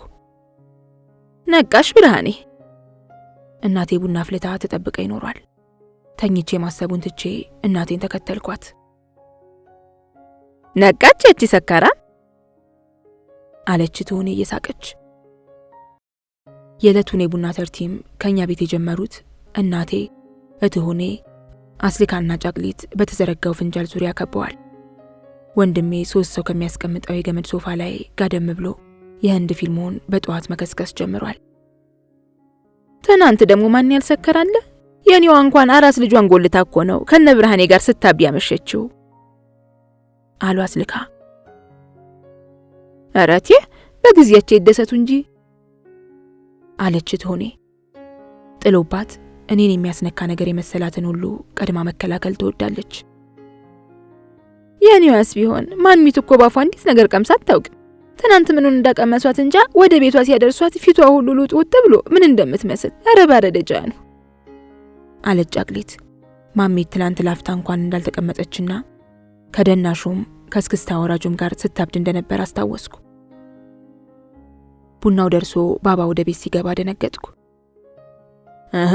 ትናንት መቼም አገር አይብቃን አላችሁ አይደል አለና እኔ ከተቀመጥኩበት ዱካ ፊት ለፊት የገመድ ሶፋው ላይ ተቀመጠ። ቁጣውን ጠብቄ ነበር። 10ኛ ክፍል እያለሁ ከትምህርት ቤት ስለቀቅ ከአንድ የቀበሌ 2 ልጅ ጋር ቆሜ ሳወራ አይቶኝ እየተንቆራጠጠ ጠበቀኝና የያዘው ለበቅ ላይ እስኪያልቅ ደበደበኝ። ከዱላው ግን የተናገረኝ ነገር ለረጅም ጊዜ ህመም ሆኖብኝ ነበር። ይሄኔ እኔ ልፋት ተምረሽ ለኔ ባታሳልፊልኝ ራስሽን ትችያለሽ ስል መንገድ ለመንገድ ከማንም ወጠጤ ጋር ካሁንሽ ትገተሪ። ከዚያ ጊዜ ወዲህ ነው ለትምህርቴ ትኩረት መስጠት የጀመርኩት። ተምሬ ራሴን ለመቻል ብቻ አይደለም፣ ከተማርኩ አባቴን ከቀረቀረበት የልብስ ስፌት መኪና ቀና ማድረግ እችላለሁ ለካ። ከተማርኩ የአባቴን ቆርፋዳ ኮት መቀየር እችላለሁ ለካ። ከተማርኩ አባቴ የስፌት መኪናው ላይ ሲረግጥበት የሚውልበትን መናኛ ጫማ መለወጥ እችላለሁ ለካ። እሺ ዝግጅቱ እንዴት ነበር? ያማን የበቀለ ልጅ ሙሉጌታ እኮ ነው ደግፎ ያመጣት። ባባ እየሳቀ ሲናገር ግራ ገባኝ። ለምን እንደሆነ አላውቅም። ሙሌና እኔ አብረን እንድንሆን የማይመኝ የለም። የሚገርመው እኮ በከፋ ጊዜ እንደዛም ሽታ ስትመጣ የአባትየው ስቆ መቀበል ነው አለች እናቴ። እሷ የምሽት ጨዋታ አይዋጥላትም እና ከእንግዲህ ሁሌ ልጅነት የለ ራሳቸውን ከጠበቁ ይዝናኑ እንጂ በእኛ ጊዜስ ባዝማሪ ዘፈን ስንቱን አጋድለናል ነበር አሉ አስሊካ። በልጅነታቸው የነበራቸውን ውበት እንደምንም ብለው ማንሳታቸው ነው። ያነዚህ በዳባት ታዋቂ አዝማሪ ነፍሷን ይማርና ሽጉጤ ነበረች። እንደው ወንዱ ሁላ በየጠላ ቤቱ እየገባች ያንን ድምጧን ስትለቀው ፈዙ ያመሽና ቤት ሲገባ ምሽቱን አስረሽ ምቹ ካልገጠምኩሽ ይላል ሲሉ አስሊካ ቅኔው ገብቷቸው ሁሉም ሳቁ። ኤዲያ የእርሶ ባለቤት በመጠጡስ ሳይታሙ አዝማሪ ኖራል ኖረ አፋቸውና መለኪያ ይላቀቅ አሉ ጫቅሊት። አስሊካ በመልካቸው ተመክተው አንዳች ነገር ካሉ ጫቅሊት ስለሚናደዱ በነገር ወጋ አደረጉ። ባባ አንተም በነሽጉጤ ዘፈን ጨፍርሃላ አልኩት። ወታደር ቤት እያለሁ እብድ ነበርኩ።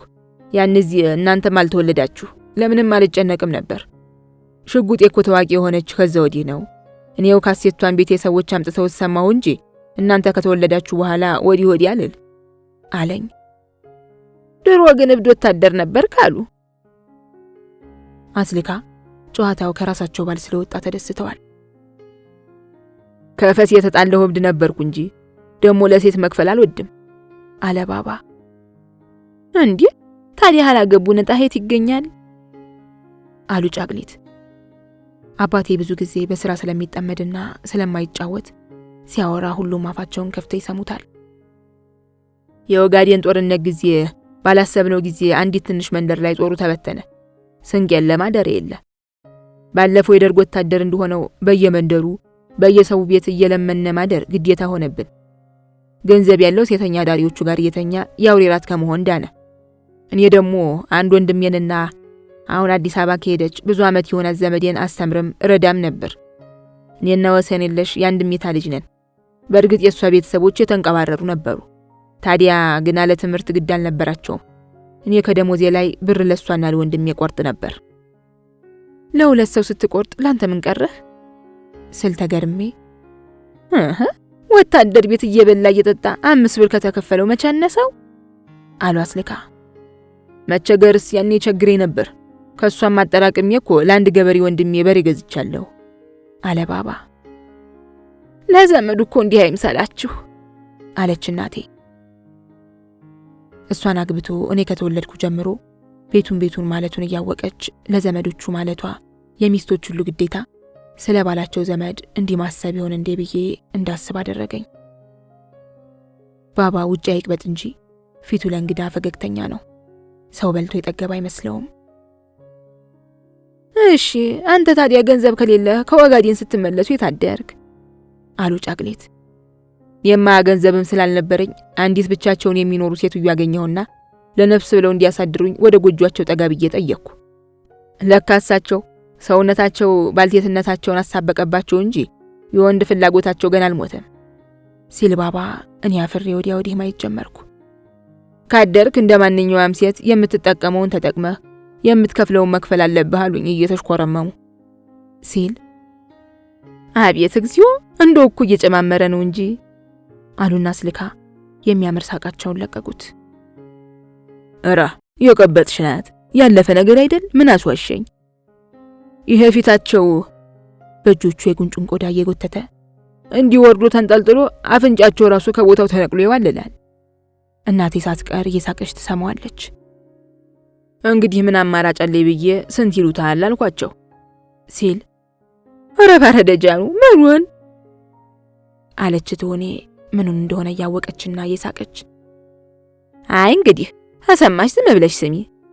የባባ ወግ የተቋረጠባቸው አስልካ የትሆኔን ጥያቄ አጣጣሉ። ባባ ቀጠለ። 50 ሳንቲም ትከፍላለህ ሲሉኝ ተናደድኩ። ደሞ ጥሎብኝ ከሴት ለመተኛት ክፈል ሲሉኝ አልወድም። ጥቅሙ የጋራ ነው ለምን ያስከፍሉናል አለና አዋቂዎቹን አይቶ መላሽ ሲያጣ እርሱ ይሄን ያህል ከጠየቁ ወጣቶቹ ስንት ሊሉ ነው ስላቸውማ በአንድ የበንዴት ጦፈው ያ የተንጠለጠለ የፊታቸው ቆዳ የበለጠ አጀበጀበና ስማ እኔ ልጅታውን እዚሽ ቦታ ላይ ሸንቼ ባሳይህ የሽንት የጭስ አሳምሮ አተር ያንገረግባል። እሺ እናንተ ድሮም የሴት መልክ የታውቁና ከንፈሯን አቅለማ ለሚያላሰች ውሻ የመሰለችዋን ትከተላላችሁ እንጂ እንደኛ ተፈጥሯን የምትጠብቅ ሴት አትወዱ። እንዲያው ስለተቀባባች ብቻ ሽንቶ የሚጭስ ይመስላችኋል እያሉ ተንጣጡብኝ ሲል ባባ አወራሩ እሳቸውን አስመስሎ ስለሆነ ሁላችንም ሳቅን። ቤቢ እንኳን እነሻሩክን አቁሞ በባባ ወሬ ይስቃል። እዛ አሬ ቀበጥ ሻሮጊት ናት አልኩና እሺውን ብዬ ገባሁ። እራት ተንጎዳጉዳ ቀረበችልኝ በላሁ። እንዲያ ስል ቆየሁ ግን ተጨንቄያለሁ። ከባልቴት ጋር እንዴት ብዬ ላድር ነው እያልኩ ከተቀመጥኩበት ሳልነሳ ቆየሁ። እሳቸው ልብሳቸውን ለዋውጠው ቀድመው አልጋ ላይ ጉብ አሉ። እኔ ወይ ንቅንቅ አስልካ አላስቻላቸውም። በሳቅ ተርገፈገፉ። ባባ እየሳቀ ቀጠለ። አንተዬ አዝዬ ካልጋው እስካወጣህ ነው የምትጠብቅ አሉኝ ሲል እናቴም ሳትቀር በሳቅ ተንፈቀፈቀች። የግዴን ተነስቼ ወደ አልጋቸው ስጎተት እኔ ራሴ ገና ባፍላ እድሜ ሽማግሌ መሰልኩ። እንግዲህ የሚቀር ነገር አይደለም ብዬ አልጋው ስወጣ ደግሞ በልቅድሚያ ሂሳቤን አሉ። እሺ ብዬ ያችን 50 ሳንቲም አውጥቼ ሰጠሁ። ከትራሳቸው ስራ አድርገው ተኛን። አረ ባረደጃኑ እንዴት ሆነልህ እቴ? እትሆኔ ተንገፈገፈች። ኤዲያ ድሞንድ እንኳን ባልቴት ዘንድሮ ህጣን ልጅ እየደፈሩስ አሉ ጫቅሌት። ባባ ማተበ። ሬዲዮኑ ሙላ ይሄንንም አይደለም ያወራ። የ6 ወር አንጨቅላ አንድ እስከ ዘራ የማይለየው ለመሬት የቀረበ አዛውንት ደፈራት የሚባለው አስልካ የወንዶቹን የትመስላት አጠናክረው ጨመሩበት። እና ለሴት ያውም ለባልቴት ገንዘብ ከፈልካ አለች ትሆኔ። አረ ያቀበጥሽ ናት ማን የዋለ። እንደገና የሁሉም ቀልብ ወደ ባባ ተመለሰ። ሴትዮዋ ሚዋዝ አይደሉም። ሊያስነቁና ቀስ ብሎ ያችን ፈራንክ አንስተው በጥፍራቸው እየተራመዱ አንድ የዱቄት ጉሽጉሻ ውስጥ አግብተው ሲመለሱ አጮልቄ ያለሁ። እሺ አሉ አስልካ። ሰው ሲያወራ አሁንም እሺ ማለት ይወዳሉ። እዛ ውቄ እንደተኛ ሰው ሳንኮራፋ ተኝቷል ብለው ጥቅልላሉ። ወፍ ሲንጫጫ እየም ቀስ ብዬ ተነሳውና ልብሴን ለባብሼ በጥፍሬ እየተራመድኩ ወደ ጉስጉሻው አዘመቱ። አጮልቄ እንዳይኋቸው እጄን ላስቀመጡበት ጉስጉሻ ሳገባ 50 ሳንቲም ዱቄት ውስጥ አገኘኋት። ዞር ብዬም ሳላይ ውልቅ ልልስል ባልቴቷ እንደኔ አጮልቀው አይተውኛል። ለካ ልጅ ፈረንኳን ወሰድካት ሲሉኝ ሰማሁ ሲል ባባ ከኔ በቀር ሁሉም ሳቆ። ባልቴቷ አሳዘኑኝ። ልብ ያለይ ባይኖርም ባባ አንገላመጥኩት። ሃይ ልጅነት እብደታችንም ተንኮላችንም አያድስ ነበር አለ ባባ ስቆ ሲያባራ። ቶናው እየተጠጣ ባባ ሙዛ ማረኝ አለ ትንሽ ወንድሜ።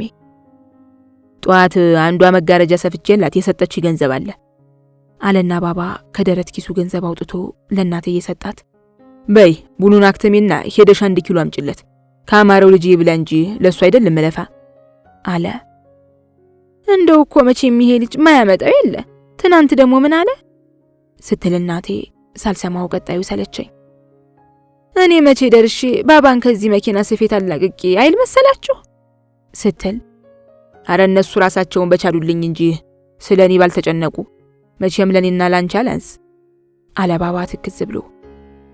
ሌሎቹ የቡና ተርቲመኞች ታናሽ ወንድሜን እያዩ አይ አባት አለም ለቁም ነገር ያብቃህቴ እያሉ ከንፈራቸውን መጠጡ።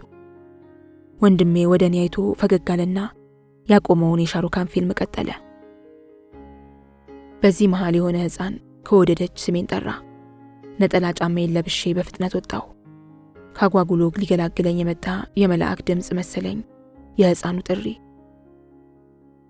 ስወጣ ሹራብ ብቻ የለበሰ ጥቁረቱን አቧራ ያበረደው አመዳም ሕፃን ንፍጡን አፍንጫው ላይ ማንጠልጠሉ ልብ ሳይል ብርሃኔ እዛ ማዶ ሰው ይጠራሻል አለኝ። የጫቅሌት የልጅ ልጅ ነው። ማሙሽ አታውቀኝም ናሳመኝ እንጂ አልኩና ተጠጋሁት።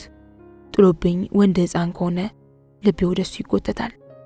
ፈገግ ብሎ ሲመጣ መጀመሪያ ግን ንፍጥህን ጥረግ አልኩት።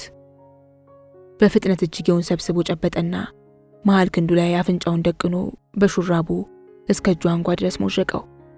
ወደ ከንፈሩ አቅጣጫ ወደ ታች ተንጠልጥላ የነበረች ንፍጡ ተደፍጥጣ ወደ ጎን ጉንጩን በስሱ ለቀለቀችው። ጽዳቱን እንደጠበቀ እርግጠኛ ሆኖ ወደኔ መጣ። ሳቄን አፈንኩና ጭራሽ ለቀለከው እኮ ስለው ኮስተር ብዬ አሁንም በፍጥነት በሌባ ጣቱና ባውራ ጣቱ አፍንጫውን ቆነጠጠና መዳፉን ገድቦ እንፍ ሲለው ንፍጡ እጁ ላይ ተቋተ። ስቅቅ ብዬ ሳየው እሱ ያቋተውን ድንጋይ ላይ ፈጥፍጦ የቀረውን ሆዶ አካባቢ ሹራቡ ላይ የጠረገ በጀግንነት የበለጠ ቀረበኝ። መናፈጥ ያለብህ ግን እንዲህ ነው እሺ አልኩና እንደሱ በሌባ ጣቴና ባውራ ጣቴ አፍንጬን ቆንጥጬ ሌሎቹን ጣቶቼንና መዳፌን ሳልገድብ ወደ ላይ ቀስሬ ድሮ ባባ ያሳየኝን ያነፋፈጥ ስርዓት አስተማርኩት። የኔን ትምህርት የሚሰማ ሌላ የደህና ቤተሰብ ልጅ ቢኖር ደግሞ ልጁን በሽተኛ ልታደርጊው ነው፣ እንዴት ያለ ሶፍት አፍንጫውን ይጠርጋል ብሎ በትምህርቴ ላይ ማሻሻያ እንደሚያደርግ እያሰብኩ የማሙሽን ንፍጥ ቅብ ጉንጭ ስሜ ጠብቀኝ ልብስ ቀይሬ እመጣለሁ በለው አልኩና ወደ ቤት ተመልሼ ገባሁ። ያስጠራኝ ሙሌ እንደሆነ አልተጠራጠርኩም። ቡናው እስኪከትም እናቴ ታናሽ ወንድሜን ጀብዱ ጨርሳ ስለ ባባ ገብጋባነት ማውራት ቀጥላለች።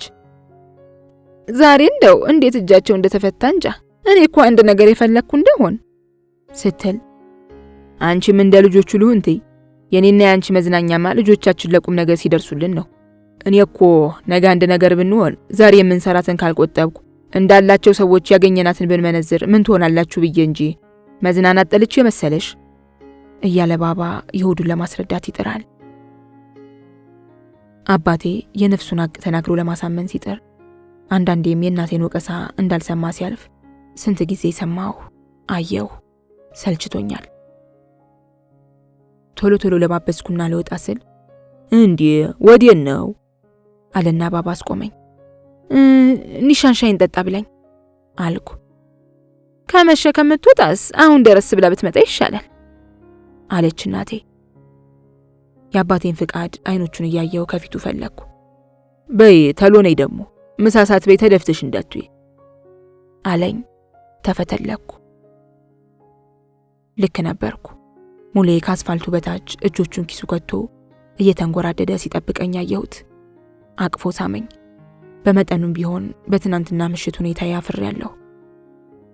የት እንሂድ? እነ ኒሻንም ይመጣሉ አለኝ።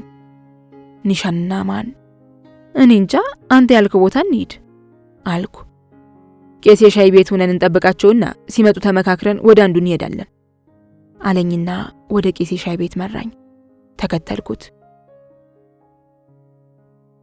ቄስ የሻይ ቤት ለዓመት በዓሉ ከተለያየ ቦታ በመጡ ሰዎች ተሞልታለች።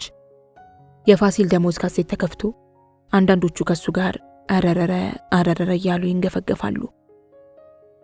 ኤልሳ ቄንጦ ከአንዲት ልጅ እግር ሴት ጋር ቁጭ ብላ በሞቀ ወሬ ተጠምዳለች። አጋጣሚ ከነሱ ወንበር አጠገብ ክፍት ቦታ ስለነበር ሰላም ብለናት ተቀመጥን። አዎ እንዲያ ነው እንጂ ሙሌ ጠበቅ አድርግ አለችና ሳቀች። እሷም እኔና ሙሌ ጓደኞች ብንሆን ደስታዋ ነው። ወይ ጉድ! አሁንም አድጋችሁ ከኔ ጋር እኩል ሻይ መጠጣት ጀመራችሁ እኮ። ድሮ በሰፈራቸው ማለፍ አልችልም ነበር፣ ቄንጦ እያሉ መከሬን ነበር የሚያሳዩኝ አለቻት አብራት ላለችው ሴት። ሳቅን። ሁለታችንም ማኪያቶ አዘዝን። የማኪያቶ ጣዕም ለመጀመሪያ ጊዜ ቀመስኩት እዚህ ነው። ለመጀመሪያ ጊዜ ከዓመታት በፊት ሙሌ ቀጥሮኝ ሻይ ቤት የገባሁት እዚህ ነው።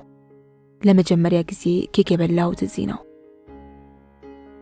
ኤልሳኛን ተታ ከልጅቱ ጋር ወሬያቸውን ሲቀጥሉ እሺ እና እንዴት ነሽ ባያሌው አለኝ ሙሌ። አለሁ አልኩ እንዳቀረቀርኩ። ለምን እንደሆነ ዛሬ በጣም አፍሬያለሁ። እንደገና ወሬ ጠፋብንና ዝም ተባባልን። ጆሬ ወደ እነ ኤልሳ ወሬ ተጎተተ። እኔ ላጥፋሽ፣ ይሄ ሰው አይሆንሽም። ሰው ከወደደ በዓመት ባል እንኳን እንዴት ሽቶ ሻሻ አይልሽም። እኔ ኤልሳ ፍቅር ያሸንፈኛል። የወንድ ገንዘብ ወዳጅ ናት የሚለኝም የለም። ግን አለው አይነት ገና ለገና የወንድ ገንዘብ አልፈልግምና በዓመት ባል ውስጥ ካልሰጠኝ ደግሞ ዞርም ብያ ላየው። አረቴ እና መውደዱን በምን ልወቅ ትላለች።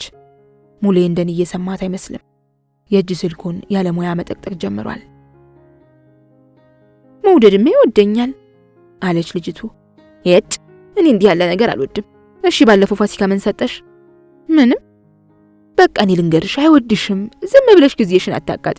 እኔ የቱ ኤልሳ እንኳን በልጅነቴ አሁንም ቢሆን ባሌ በዓመት ባል ዝም ካለኝ ይቀውሳለሁ አለች። አንቺስ ስለ ስጦታ ምን ታስቢያለሽ? ሲለኝ ሙሌ አድፍጦ የኤልሳን ወሬ እየሰማ እንደነበር ገባኝ።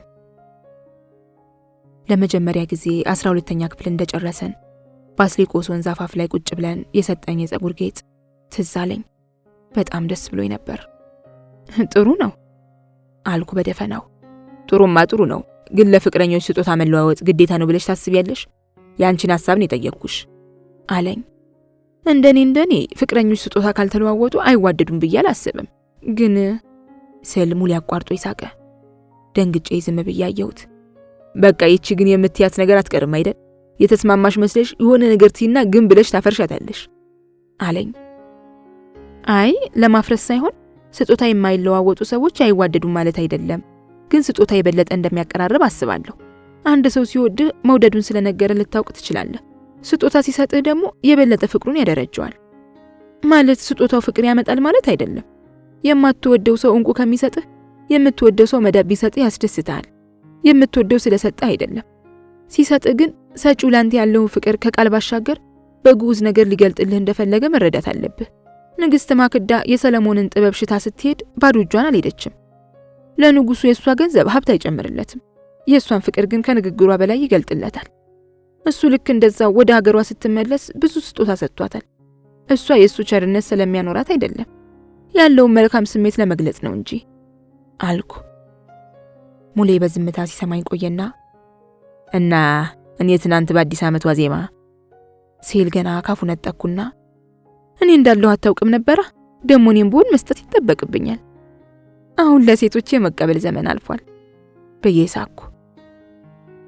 ሙሌ በመወድለት ፈገግታ ተውጦ ወደ በሩ ሲመለከት ዙር ብያየሁ። ቴዎድሮስ ኒሻንን አቅፎ ገባ። እሷ ትንሽ ያፈረች ትመስላለች። ቄሴ ሻይ ቤት የተሰበሰበውን ሰው በሙሉ አይኗ አላየችውም። እኔ ራሴ መጀመሪያ ደነገጥኩ። በትናንቱ ምሽት ወንድማዊ ቅርበታቸው ወደ ሌላ ነገር የተቀየረ መሰለኝ። ኤልሳ እነሱን ስታይ ሳቀች። እሺ እናንተም አቀለጣችሁት በቃ አለች። አሁን የማሸማቀቅ ተራው እሷ ነው።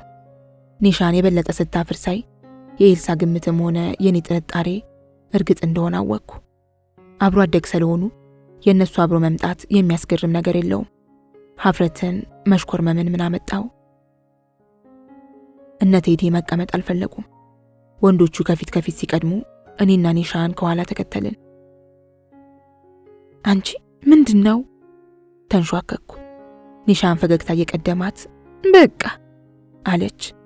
ደስ ይላል አልኳት። እውነትም ደስ ይላል። ኒሻን ካግኝቼ ሞትና ከአዲስ አበባው ልጅ በኋላ ለምንም ነገር ግድ ስላልነበራት እንደገና ፍቅር መጀመሯ እንደ ትንግርት የሚታይ ተአምር ነው። ከዋናው መንገድ ወጣንና ወደ መስጊዱ የሚወስደውን መንገድ ያዝን። ሙሌ እህቶቻችን ኑ እንጂ አለና ቴዎድሮስን ይዞት ቆመ። አካሄዳችንን ሊያፈርስ መሆኑ ገብቶኛል። ኒሻንና ቴዲ ወደፊት አሉ። እኔና ሙሌ እጅ ለእጅ ተያይዘን ኋላ ኋላ አልን። በጣም ደስ ይላል። ተፋቀሩ ማለት ነው አልኩ። እሱ እኮ ስለሚፈራት ነው እንጂ ድሮ ካግኝቼ ጋር ሳይሆኑ በፊት ይወዳት ነበር። እንዴ ታዲያ ለምን አይነግራትም? አንደኛ እሱ ውስጡን ነበር የሚያስባት። አግኝቼ ደግሞ በግልጽ እንደወደዳት ያወራ ነበር። እሺ ባላለችው ሲል ነበራ። አይ ያው የልብ ጓደኛው የጠየቃትን ሴት እሷ ይዛት በቃ እኮ ያህያ ስጋ ሆነች። እና አሁን መፍረድ ይከብዳል። አንደኛ ነገር እሷ ለረጅም ጊዜ በጣም ተጎድታለች። አግኝቼ ብቻ አይደለም ጓደኛችን ኒሻንም ታሳዝነናለች። እሱ እድሜ ሰጥቶት ቢሆን ጥሩ ነበር፣ አልሆነም። ቴዲን የፍቅር ጥያቄ እንዲያቀርብ እንወተውተው ነበር። ትናንት ግን አንቺን እኔ ቤት ሳደርስ እሱ ኒሻንን ይዞ ሄደ። የፈጥኖቹን ካምፕ አልፈን ድልድይ ስንደርስ አፋፉ ላይ ከነኒሻን ፈንጠር ብለን ቁጭ አልን። አሁን ትምህርት አለቀ አይደል? መቼም አንድ አዲስ አበባን አይተሽ አትመለሽ አለኝ። በእኔና በሱ መሃል ያለውን መሬት እየተመተምኩ የተሻለ ትምህርት እድል እዛ ያለ አይመስልም? ደግሞ ትምህርት መቀጠል ፈልጋለሁ አልኩ። አንዴ አየት አድርጎኝ ፊቱን አክፍቶ ዝም አለ። ምን ነው አልኩ። ስለኔና ስላንቺ የምታስቢው ማወቅ ፈልጋለሁ። በተረዬ እኔ ዝም አልኩ። መማር ፈልጋለሁ። ስለኔና ስላንቺ ምን ታስቢያለሽ ነው ያልኩሽ። መሬቱን እየተመተምኩ ዝም እንደገና። ትወጂኛለሽ? ትወጂኛለሽ ወይ? ፊቴን በመዳፎቹ ቀን አድርጎ ያዘ። መልሴን ከመላ ፊቴ ፈተሸ። ነገሮችን አመቻችተሽ ወደ እኔ እስክትመጪ እጠብቅሻለሁ። እሺ? እሺታዬን እንባ በተሞሉ አይኖቼና በራሴ ንቅናቄ አበሰርኩ። እጆቹ ጉንጬን አጥብቀው ያዙ። ሳላስበው ወደ ግራ ዘንበል አልኩ። ከንፈሮቻችን ዳግም ተገጣጠሙ። ያ የልጅነት ድክመቱ ያመጣው የምላስ ዳጥ የለም። አፉ ማርም ፍቅርም ነበረው። ትንፋሽ ፍለጋ ከንፈሮቻችንን አላቀን ተቃቀፍን። እነ ኒሻንም እኛን መስለዋል። ከቴዲ ቅፍ ውጪ ብቅ ያሉ አይኖቿ ጋር ተገጣጠምኩ። ኒሻን መቼም የማረሳው የሚያምር የአይን ፈገግታ አሳየችኝ።